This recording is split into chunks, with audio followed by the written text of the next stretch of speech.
Albina TV, membina iman, ilmu, dan akhlak.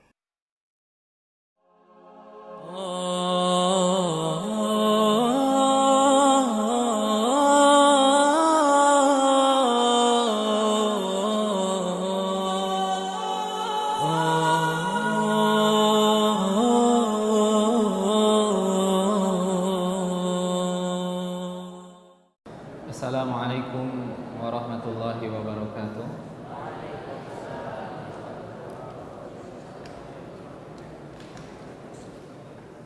Alhamdulillahirabbil alamin.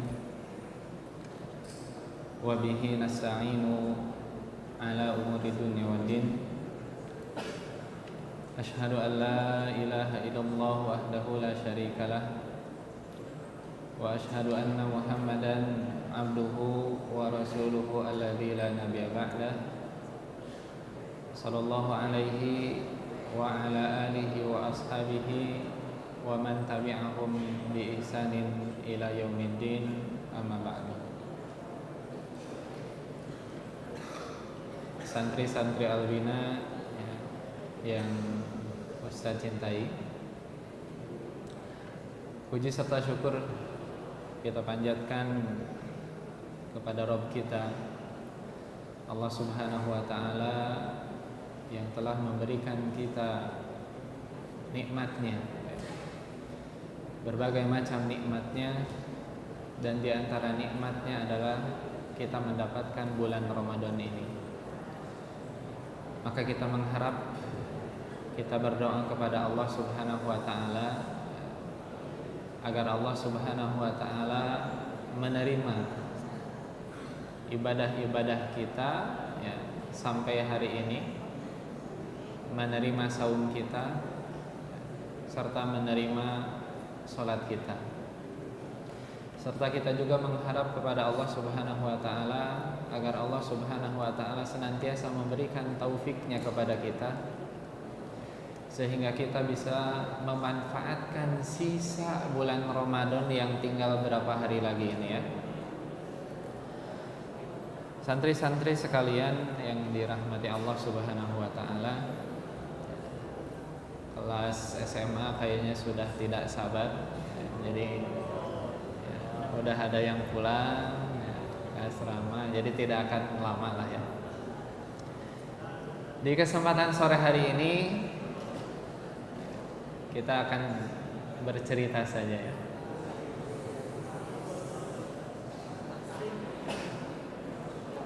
Mengenal ulama-ulama Islam.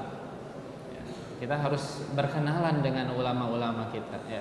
Berkenalan dengan pendahulu-pendahulu kita, berkenalan dengan para warathatul anbiya. Jangan hanya kita mengenal tokoh-tokoh kufar saja ya. Kita kenal di dalam matematik ada Pythagoras misalkan ya. Di dalam IPA ada Archimedes ya. Kemudian orang-orang ya, yang seperti itu kita kenal, sedangkan ulama-ulama kita ternyata kita tidak kenalkan. Itu sangat disayangkan sekali. Maka sedikit kita di kesempatan sore ini berkenalan dengan ulama-ulama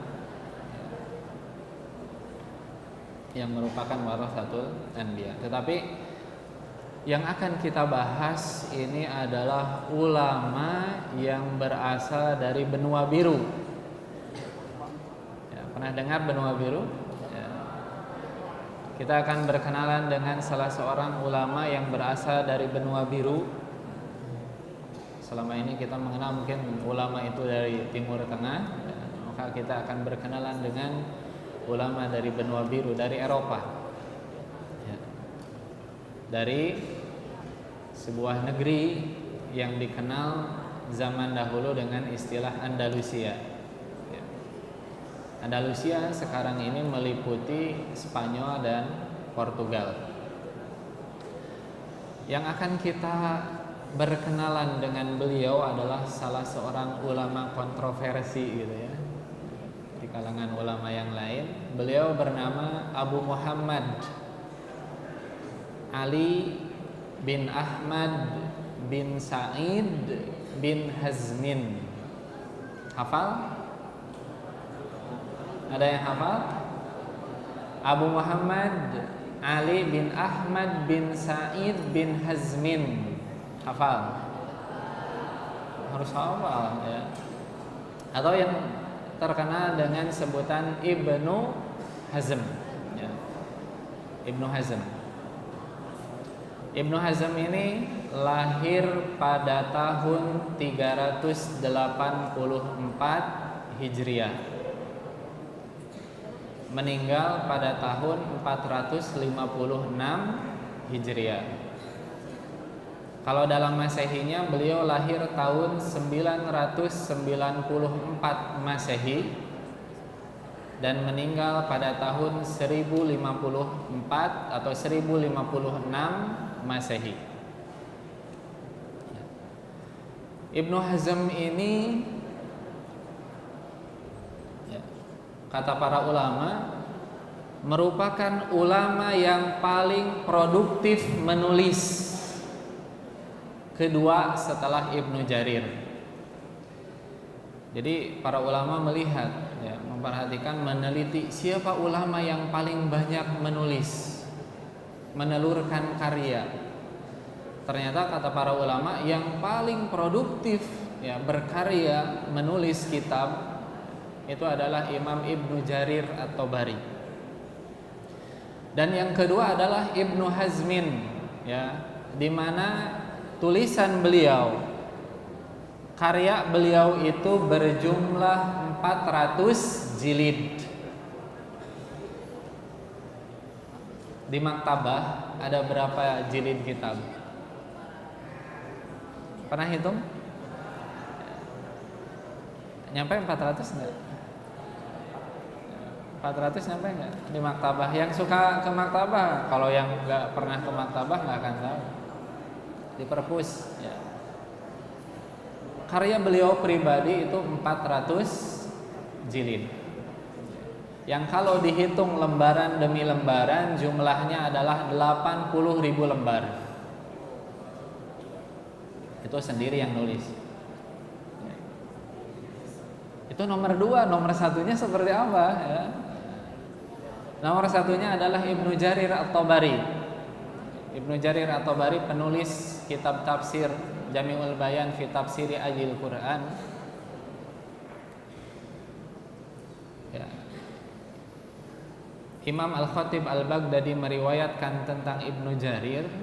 Ibnu Jarir ini berkata kepada sahabatnya, apa kata beliau? Atanshatuna li tafsiril Quran. Apakah kalian siap menulis tafsir Al-Quran? Maka para sahabatnya bertanya, kam yakunu qadruhu? Berapa ukurannya? Yang akan kami tulis ini berapa ukurannya? Maka kata beliau, 30.000 lembar. Siap nggak menuliskan kitab tafsir yang jumlahnya 30.000 lembar? Maka apa kata para sahabatnya? Hadza mimma tafna bihil a'mar qabla tamamihi. Sebelum beres buku ditulis kita udah mati duluan.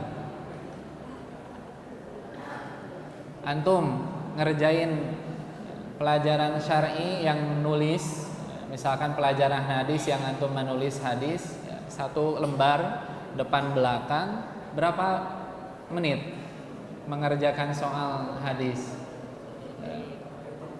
1 jam lah ya. Kita pegang 1 jam atau setengah jam lah. 1 lembar kita menulis itu butuh waktu setengah jam. 1 lembar. Ini 30 lembar kali. Makanya kata para sahabatnya, sebelum beres nulis kita udah mati duluan. Maka karena para sahabatnya bilang gitu, ya sudah, kalau begitu saya ringkas menjadi 3.000 lembar. Jadilah tafsir Jami'ul Bayan fi Tafsiri Ayil Quran yang kita kenal itu adalah tafsir nomor 1 yang ada saat ini. Kemudian beliau bertanya lagi kepada para sahabatnya, atanshatuna li kitab litarif, ya. apakah kalian siap menuliskan buku tarikh, buku sejarah dari dimulai zaman Nabi Adam sampai zaman kita sekarang, kata beliau. Para sahabatnya bertanya lagi, berapa ukurannya? Kata beliau sama, 30.000 lembar. Ya. Maka para sahabatnya bilang lagi, sebelum beres kita udah mati duluan. Maka kata beliau, innalillah matat al-himam. Innalillahi katanya ya. Semangat-semangatnya sudah mati. Kalau meminjam istilah angkatan kelas 11 sekarang, waktu MT Ustadz pinjam istilahnya, matat al-himam itu kita artikan tekad apinya sudah padam. Sudah nggak ada semangat katanya. Maka beliau ringkas lagi juga menjadi 3.000 halaman. Dan itu beliau diktekan. Jadi para sahabatnya yang menulis, beliau yang mendiktekannya dari ilmu beliau. Beda dengan orang-orang zaman sekarang, mau nulis buku harus riat sana sini referensi, buka internet, datang ke perpus. Enggak, ulama zaman dulu. Beliau mengimlakan, mendiktekan para sahabatnya yang menulis, murid-muridnya yang menulis. Imam Syafi'i juga seperti itu. Yang menuliskan kitab Al-Um, kita harus kenal nama-nama para ulama, karya-karyanya. Jangan sampai kalah dengan kenal kita dengan non-muslim. Imam Syafi'i yang terkenal dengan kitab Al-Umnya, yang menuliskan kitabnya itu adalah murid beliau yang bernama Ar-Rabi' bin Sulaiman Al-Muradi. Jadi para ulama seperti itu, menulis atau mendiktekan dari hafalannya, dari ilmunya, murid-muridnya yang menuliskan. Kita kembali kepada Ibnu Hazmin ya. Tadi Ibnu Jarir siap menuliskan kitab tafsir 30.000 halaman, itu baru tafsirnya saja. Kitab tarikhnya 30.000, cuman yang jadi masalah, kenapa nggak jadi 30.000? Yang nulisnya nggak siap. Bukunya ada. Kalau tafsirnya adalah tafsir Jami'ul Bayan tadi, kalau tarikhnya adalah Tarikhul Umam wal Muluk. Cari kitab tersebut. Maka kembali kepada Ibnu Hazmin tadi, beliau adalah ulama nomor 2 paling produktif dalam menghasilkan karya-karya ilmiahnya ya. Nah, yang ingin Ustadz garis bawahi, bagaimana Ibnu Hazmin ini memulai belajar agama. Kalau selama ini kita mengenal ulama-ulama itu mempelajari agama itu dari sedini mungkin. Imam Syafi'i hafal Al-Quran di bawah usia 10 tahun. Ibnu Jarir yang tadi nomor 1 paling produktif, hafal Al-Quran di usia 7 tahun. Usia 8 tahun sudah menjadi imam ya, yang mengimami orang-orang untuk sholat. Usia 9 tahun sudah mulai menulis hadis. Tetapi Ibnu Hazmin ini baru belajar agama tafarrug ya, fokus belajar agama itu di usia yang terbilang terlambat untuk ukuran para ulama. Beliau baru mulai belajar di usia 26 tahun. Ya. Karena beliau di awal masa mudanya ini sibuk dengan urusan politik. Karena ayahnya adalah menteri. Jadi beliau belajar ilmu politik untuk meneruskan jabatan ayahnya. Nah, yang mendorong beliau belajar agama ini yang ingin Ustaz sampaikan. Ada peristiwa yang membuat beliau terdorong untuk belajar agama. Imam Az-Zahabi dalam kitab Syiar A'lamin Nubala menyebutkan bahwasanya Ibnu Hazmin ini pada suatu ketika ikut menghadiri sholat jenazah yang mana yang meninggalnya itu adalah salah satu kerabatnya, saudara dari ayahnya meninggal. Maka orang-orang, karena ayahnya ini menteri, ya, maka orang-orang banyak berdatangan ikut menyolatkan. Sebelum menyolatkan, Ibnu Hazmin datang masuk ke dalam masjid. Tetapi ketika datang ke masjid, beliau langsung duduk. Maka di antara yang hadir langsung menegur beliau. Kata orang tersebut, sholat dulu sebelum duduk. Maka beliau pun sholat 2 rakaat. Sholat apa? Tahiyatul masjid. Maka beres menguburkan, beliau datang lagi ke masjid. Ya.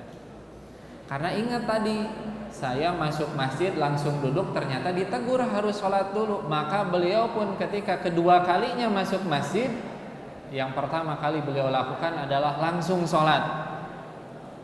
Ya. Karena tadi ditegur nggak sholat dulu, maka beliau langsung sholat. Ketika mau sholat, ada yang menarik tangan beliau, ditarik, duduk. Ini bukan saatnya untuk sholat.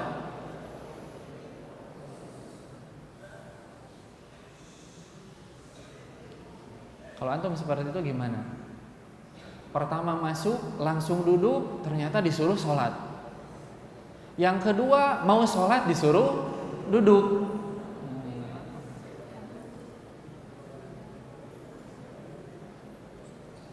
Pusing nggak? Ya. Ini gimana sih orang-orang tuh? Saya masuk masjid langsung duduk, disuruh sholat. Ketika masuk masjid mau sholat disuruh duduk, nggak boleh sholat. Mana yang benar? Ya. Antum tentu tahu alasannya ya. Tahu kan alasannya? Tahu alasan kenapa? Ya, pertama beliau sholat, ya, itu sholatnya datang ke masjid yang pertama sebelum waktu asar. Sedangkan yang kedua itu adalah setelah masuknya waktu sholat asar. Ya, kita tahu adalah di antara setelah sholat asar sampai sholat maghrib sampai terbenam matahari itu adalah waktu dilarang untuk melaksanakan sholat sunnah. Ya, meskipun ada yang membolehkan sholat tahiyatul masjid. Ya. Maka dari kejadian tersebut beliau merasa sedih. Beliau merasa menjadi orang bodoh. Bisa, ya, kata orang gini, kata orang gitu. Ya, dia nggak tahu apa yang benar. Merasa dirinya haus, ya, akan ilmu baru ketika itu. Merasa menjadi orang yang paling bodoh. Merasa ketinggalan dari orang lain. Maka dari situ beliau datang kepada gurunya yang mendidik dia dari kecil, tunjukkan saya kepada majelis ilmu yang diisi oleh Syekh Abdullah bin Duhun, ya. Maka dari beliau belajar kitab Al-Muwatta selama 3 tahun. Dari situ beliau tinggalkan ilmu politik, kemudian fokus di ilmu agama sampai menjadi ulama. Maka yang ingin Ustadz garis bawahi adalah kita harus menanamkan dalam diri kita ini haus akan ilmu. Jangan mau ketinggalan dari teman kita. Jangan kalau kita misalkan dalam pelajaran di kelas kita nggak mau kalah, kita saingan. Yuk siapa yang paling tinggi nilai ujiannya. Yuk kita saingan siapa yang paling tinggi nilai ulangannya. Tetapi dalam hal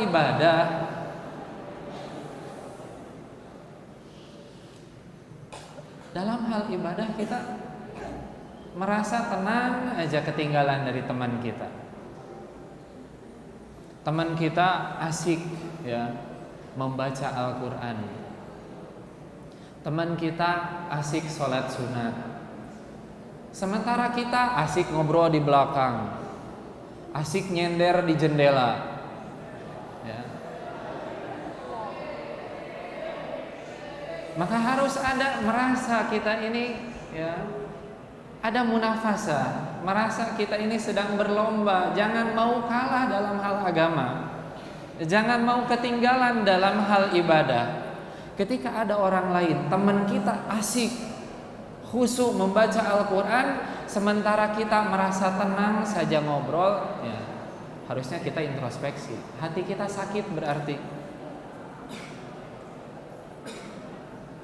Teman kita asik di depan baca Quran beres sholat, baca Quran nunggu sholat, tetapi kita gak merasa tergugah untuk ikut membaca, berarti hati kita sakit. Teman kita datang ke masjid sholat sunat, beres sholat, sholat sunat lagi. Kita datang ke masjid langsung duduk, beres sholat kita ngobrol, ngelamun, maka hati kita sakit. Maka kita tumbuhkan uluwul himmah ya. Seperti tadi Imam Ibnu Hazmin gak mau ketinggalan, merasa sedih ketinggalan dari orang lain, merasa miskin ilmu sehingga tergerak, termotivasi, akhirnya beliau menjadi ulama.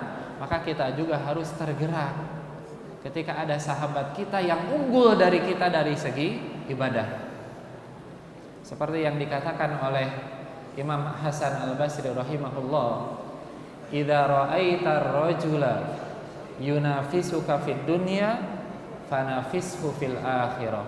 Apabila kalian melihat teman kita melihat teman kita, ada orang lain yang unggul dari kita dari segi dunia.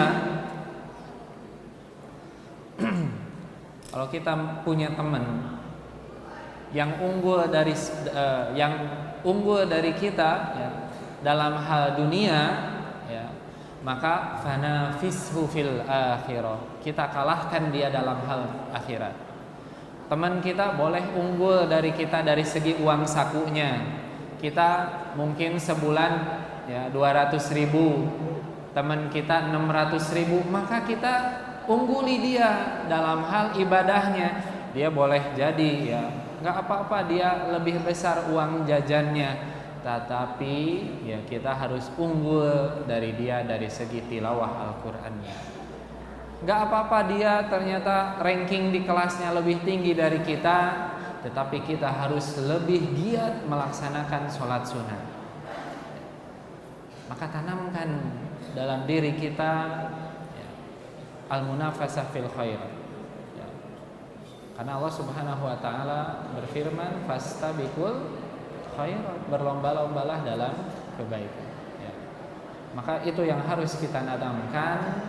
Ada kecemburuan dalam hal ibadah, gak rela ya, kalau teman kita mengungguli kita dalam hal ibadah, gak apa-apa. Kalau mengungguli dalam hal dunia gak apa-apa, tetapi jangan sampai teman kita mengungguli kita dalam hal ibadah.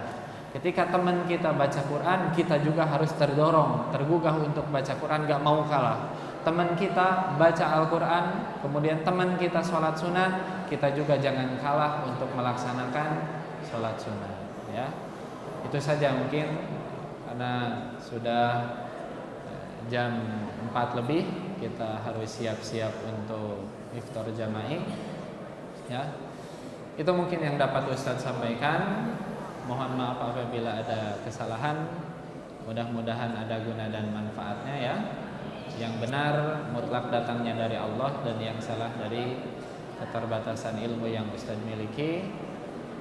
Subhanaka Allahumma wa bihamdik, asyhadu an la ilaha illa anta, astaghfiruka wa atubu ilaik. Walhamdulillahi rabbil alamin. Assalamualaikum warahmatullahi wabarakatuh.